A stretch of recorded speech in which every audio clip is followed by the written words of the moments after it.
celebrating the power of possibility. Pilot Flying J and Halloran Hilton Hill present Anything is Possible. Today's guest, Keith Goodwin. Welcome to another edition of Anything is Possible. Great stories about great people whose lives prove that anything is possible. And we've been doing this for a long time. I've met so many great people. This is Keith Goodwin, CEO of Children's Hospital. And we were talking about why we're here and what are we supposed to do. And I have this mantra: we don't become great so that we will be known or remembered as great. We become great so we can leverage the greatness to make something or someone else greater, right? Mm-hmm. We exist to add value. So we don't take advantage, we make advantage, right? Mm-hmm. And, you know, you sat down and you said, me? Yeah, you. And I'll tell you why. Because CEOs set culture, and culture sets possibility. So if you do what you do the right way, then the doctors, the nurses, the techs, the lab folks, they feel free to innovate and create and make it better, right? I think you're right. I think I tell people all the time, in fact, I said it yesterday, my job is to create the environment that allows them to be the very best that they can be. It's really not about me. We've got incredible doctors and nurses and housekeepers. They're all so committed to what we do, different than any place I've ever been. Yeah. And my job is to nurture that environment, to create that possibility, and to celebrate their success. Wow. Well, I'm glad to have you here. Thank you. We've been talking about this, and I'm glad to have you in the chair. You Sure. jumped out of planes. I did. Let's start there. What were you doing jumping out of planes? Tell me that story, that part of Sure. your life. Well, I was in college for a year and a half right out of high school. Vietnam was winding down. I was in the last group of men to have a draft number that made a difference. And so I really wasn't sure I wanted to be in college. Decided to volunteer for the draft. And on the bus ride down to Fort Knox, Kentucky, I met a fellow who said, you know, we ought to jump out of airplanes. They're going to pay us $55 a month more to do that. And I thought, sure, why not? I wasn't sure what was going to happen in the Army anyways, but that seemed like a good thing to do. So I went to jump school and became a paratrooper with the 82nd Airborne and did 72 jumps in about 3 years. And only recently, 2 years ago, I did a jump for the first time since I got out in 1974 from 11,000 feet. What was that like? 11,000 feet? 11,000 feet. It took 30 minutes to spool that little plane up to 11,000 feet so that I could fall out. It was heaven. You fell 6,000 feet, and then they gave me the toggle line so I could drive the train for a while. And it's like driving a Maserati with that when you're up there in the air like that. As compared to the Army where we had no toggle lines, it was really difficult to maneuver. This was like driving a sports car. And then at about 500 feet, the gentleman who was on my back said, I need those back to land. I said, no, I can do it. He said, I don't think so. I said, no, I had 72 jumps. He said, give me the toggle lines. Hand them here, kid. Yes, that's right. But it was a great experience. So this whole metaphor of jumping, Mm-hmm. it starts with that bus ride and you saying, sure, why not? Sure. That's a jump. It is. Right? So can I explore your life story from that standpoint? Where did you learn to jump? You know, I've always been the kind of guy that said, let's try something new. You know, it's too much of an extreme to say it always works this way, but you have people at one end of a spectrum who wants to reinvent things every day, who always sees possibilities, who Right. thinks there's a better way to do things. At the other end of that spectrum, you'll have people who may say, I'd like every day to look like the day before. Well, I'm at the far end to the right. I want every day to be different. I always think there's a better way to do things. There's a natural inquisitiveness and curiosity and that comes with that, and enthusiasm around it. To stay the same is to go backwards from my perspective. And so whether it's jumping out of airplanes or rappelling out of helicopters, or it doesn't really matter. Learning how to water ski without ever having skied and barefooting, giving me the opportunity, I want to take a run at it and see if it can work. I want to explore where that came from, because that is a unique thing. You know, I don't know. My parents certainly didn't demonstrate that. I had a stay-at-home mother. I had a father who was an incredibly hard worker, thoughtful man, but wasn't out there stretching the envelope very much. I've got an idea. All right. We'll take a break when we come back. I think I got an idea. Good. This is Keith Goodwin, CEO of Children's Hospital. We'll be back with more Anything is Possible. Possibility powered by Pilot Flying J, Covenant Health, Home Federal, and the Knoxville News Sentinel. Coming up. She said to me, would you like to work for my father for 6 weeks? He needs someone. He was the head of housekeeping at the Children's Hospital in Columbus, Ohio. So I did that for 6 weeks, stayed on mopping floors on the weekends for a while, and then became a night shift manager at the hospital. I thought, you know, this is really a lot of fun, and I think we're really making a big difference. I want to do this for a career. Welcome back to Anything is Possible, and here's proof. You know, I asked you where you learned to jump. In other words, to take chances, to seek adventure, to believe that something's possible. And I think I'm onto something. You said stay-at-home mom. You had a father who was a really hard worker, but maybe was not cut of that cloth. Could it be, though, that they formed such a stable foundation that it made it optimal for taking risk because you didn't feel any fear of? I think that's really a very thoughtful idea. There's no question. I mean, I had a very stable childhood, and I grew up in a neighborhood in Columbus, Ohio. And grew up in a neighborhood of very stable relationships. And so the kids were let go at 8 o'clock in the morning to go out and play and to explore and to do things. And you came back for lunch, you came home for dinner, then you went out again, you came back for dinner, you came back at dark, went to bed. The foundation, the family foundation was there, and I think it gave all of us freedom to do things in a way that is very much more difficult in today's world. Serve in the military, you jump out of planes, you're in Vietnam, you come back, now it's time to go to college. I understand that you are a graduate of, I'll do it right, the Ohio State University. I am, yes. What'd you study? Well, you know, when I came out of the Army, I thought I knew what I was going to do. I had it all figured out. I was going to go into political science and then go to law school. And then political science was fun, it wasn't hard, but I started looking at liberal arts majors not getting jobs, and I thought, that doesn't look so good to me. I had a friend who was a CPA. I thought, well, I'll do that. Hated it. Hated it. I love people who want to do it, love their expertise, can't stand it. Ended up having an undergraduate degree in health education. And while I was doing that, I saw a girl I'd grown up with. I think most careers are more thoughtfully considered than mine. I saw her at a party, and actually the first guy she asked turned her down. And she said to me, would you like to work for my father for 6 weeks? He needs someone, he was the head of housekeeping at the Children's Hospital in Columbus, Ohio. Wow. And he needed someone to physically move a department, 6-week temp job. I was living on the GI Bill, going to school. I had a break in school that coincided perfectly, so I thought, why not? So I'll do that, and I'll be able to pay off some bills, eat better for 6 weeks. This is a great thing to do. So I did that for 6 weeks, stayed on, mopping floors on the weekends for a while, and then became a night shift manager at the hospital, and did that for a little while, then became a full-time, when I graduated from college, rather than teaching, I went and became a full-time manager at the hospital, and then a couple years later was promoted, and a couple years later promoted again, went back to school and got a graduate degree in business and got a graduate degree in health management, and just progressed my career. And about somewhere in that early first decade, I thought, you know, this is really a lot of fun, and I think we're really making a big difference. I want to do this for a career.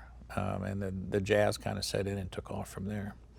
You know, when you talk, we were talking about culture, and you talked about the fact that you feel like you're doing something really special every day at Children's Hospital, which you are. I'm very biased, though.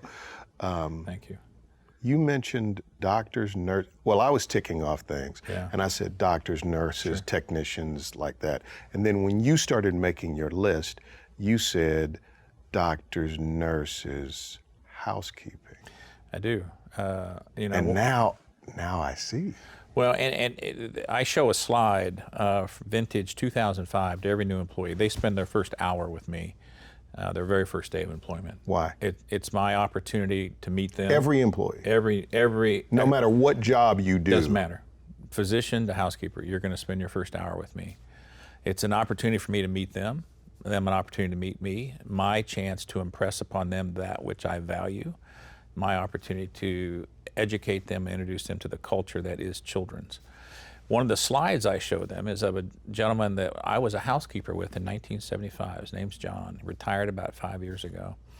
And in that picture, that particular instance, we were recognizing him in front of 2,000 people as the Employee of the Year at the Children's Hospital in Columbus. And then I tell him, if you'd asked John at that time that picture was taken what he did for a living, he would not have told you he was a housekeeper. He would have told you he was working on a vaccine for AIDS. And his job in the context of that vaccine was to keep the lab clean so that the PhDs, the MDs, lab techs would be able to do their best work. And those individuals, those professions, never forgot his birthday, invited him to all their events. When they would get an NIH grant award and they would always do the proverbial picture of the team, they invited him to be part of that. They recognized him for the value that he brought to the table.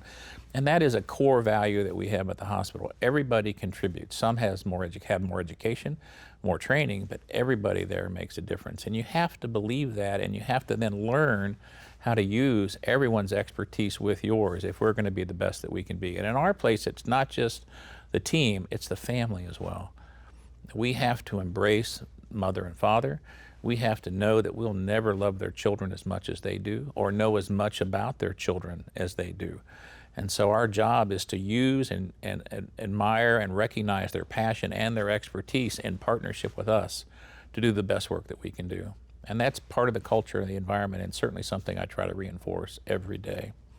You said you spend the first hour with those employees because it allows you an opportunity to impress upon them the values that are important to you, which are? Integrity, enthusiasm, honesty, respect.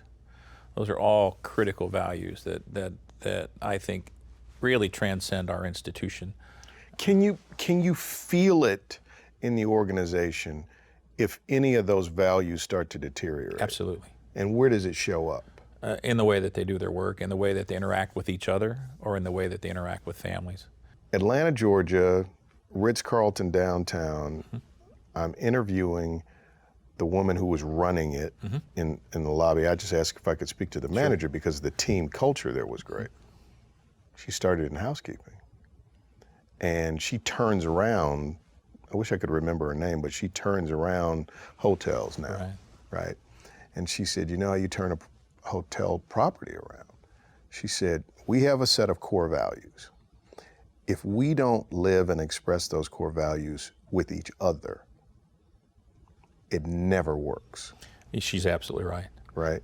She's absolutely right. A couple weeks ago, I walked by our main desk, volunteers there helping families when they first arrive. A young child had spilled about 20 ounces of fluid on the floor. One of the volunteers was up trying to protect the area so that no one slipped and fell. They'd called housekeeping. Housekeeping had not yet arrived to clean it up. So I saw that. I said, well, I'll just walk over to the emergency room. There's someone over there. We'll get it cleaned up. Well, they weren't there. So I just grabbed their cart, pushed it over, and started mopping the floor. It's a core strength of mine. I know how to do that. People are coming and taking pictures. They think it's the coolest thing in the world. And I think, guys, we're all supposed to do this. If there's a need that you can fulfill, that's what you're supposed to do. And I didn't do it to make a show. I didn't do it for them to take pictures. Right. You weren't trying to make a culture statement. I was trying to create an environment that is safe. I was trying to send a message that all of us own this responsibility. And you don't get to do just your job, whatever that job is. And if I don't reflect that, if I don't demonstrate that, then you can't expect to see it throughout the organization. Were you always that way as a person and a leader, or were there people who matured you to that? You know, I would say maybe a little bit of both. Probably one of the biggest influencers was my father, and it wasn't until, because I was smarter than him, obviously, throughout high school and adolescence. But 2 summers out of high school, he worked in a paint manufacturing plant. He was a manager in the plant, and I worked in that plant as summer help my first 2 summers out of the high school before the military. And I got to observe him and how people reacted to him. So now he's not my father anymore. He's a man in leadership and management, and he had the utmost respect of every single individual in that plant. No one messed with him, and he was there for them. He would not ask them to do something that he wouldn't do himself. That was 1970, 71. It was a time of pretty significant tensions in our country in a lot of different ways. And we had a very diverse workforce, or he did, and that was neutralized with him. Everybody respected him, and why did they respect him? Because he essentially held the values that I think so. About. Yeah, it wasn't a respect through power. It was a respect through leadership. It was a respect through followership. I mean, I just watched him interact. He never treated people disrespectfully, no matter what their job was. And again, he wouldn't ask them to do things that he wouldn't be willing to do, and people reacted so well to that. So that was a real learning for me. In the Army, there was a first sergeant I had a chance to interact with, Korean War veteran, multiple tours in Vietnam, fascinating person, 8th grade education. But he had a way of energizing people to get things done without using rank to do it. That was just really impressive to me.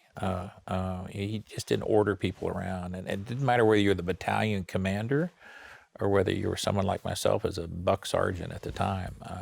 Those two people probably gave me more lessons on leadership than anybody else, than any book that I've read. Wow. So. Keith Goodwin is my friend and my guest on Anything is Possible. More of his story next. Coming up. My whole life has been dedicated to trying to figure out better ways of doing things and not accepting the norm as the forever. Hey, this is Anything is Possible. I'm Halloran Hilton Hill. This is Keith Goodwin, CEO of Children's Hospital, and so glad to have you with us today. My pleasure. I've met a lot of CEOs in my day. I love the culture and effectiveness of Children's Hospital. You guys really make a difference, not only in the work that you do inside the walls of that institution, but the investment you've made in the region to try to put yourself out of business, right? Right. So you guys really do pay attention to how healthy the community is. You have this ease about yourself. I've met a lot of CEOs that have an urgency about themselves, like in order to drive the organization forward, it's almost like they have to project a certain energy so you know that there's forward momentum. Every time I've ever seen you, I can imagine you in a Hawaiian shirt, right, with some flip-flops on. My staff may take exception to that. But there's a gracefulness about you. But I know you're serious about what you do. Am I picking up on something? And if so, what is that? I think, one of the things I talk a lot about, I am a driven person, and there's just no two ways about it. And I'm always wanting to change things and tweak them and improve them and try new things. And I'm always kind of balancing that against the needs of the organization. And I think one of the most critical aspects of anybody in this role is not just to come up with good ideas, but you've got to manage the rate of change that an organization can accept. Because you can get out in front of them too far and destroy it. When I was in graduate school a lifetime ago, he taught management. He was probably 80 years old. He was a physicist by training, had a company that grew it to about 1,000 employees and sold it. And he stood up in front of us and he wagged his finger at us and he said, I used to hire you young MBA whippersnappers. And first thing you do is you come in my company and tell me how you're going to make us great. And I would say, before you make us great, find out how we got to be good. So I think a lot of the responsibility of leadership and management is to not only drive towards innovation, but to understand the speed with which the organization can accept the change that you're proposing. And so if you see me calm, inside I'm churning like a mouse on a treadmill. It's going 100 miles an hour. But you can't do that outside. I worked for a woman years ago who was brilliant, much more intelligent than I am, frankly. But when she was stressed, the whole world stressed around her because she couldn't convey a sense of calm in moments of crisis. And to me, that's a key attribute for leadership. So I try hard. I'm not always good at it, but I try hard at that. Maybe in about 90 seconds, give me the rules of possibility. I think, I would say number one, possibilities are endless. And I think you're only limited by your imagination and your willingness to step out of your comfort zone. And so my whole life has been dedicated to trying to figure out better ways of doing things and not accepting the norm as the forever. I love what you just said. Not accepting the norm as the forever. You know, and I've personally witnessed it. When I was a young child, my older brother had polio. We don't deal with that anymore. When I started working first at in-house healthcare, where there's a syndrome called Rise syndrome, had no idea what it was, but children were dying as a result of it. That doesn't exist anymore because they came up with a solution. Many of our cancers have survival rates in the 80+% range now. 5-year survivals, when I started, it was in the 20%. You have to have a sense of optimism, and you have to know that there's a better way to do things, and you have to be excited about it and run towards it, not away from it. Wow, Keith Goodwin. Thank you for the work of Children's Hospital. Excited about the new growth and the new potential. Excited about what the new Scripps partnership is going to mean, not only in terms of the facility, but also the future. And thank you for being a great person in our community. Well, thank you. It's been a pleasure, and I love this community. I've been here 9 years, and I don't know of a better place you'd ever want to live. Right, and that's even after attending the Ohio State University. Yes. Thank you for coming by. Thank you. All right, I appreciate it. We'll see you next time on Anything is Possible.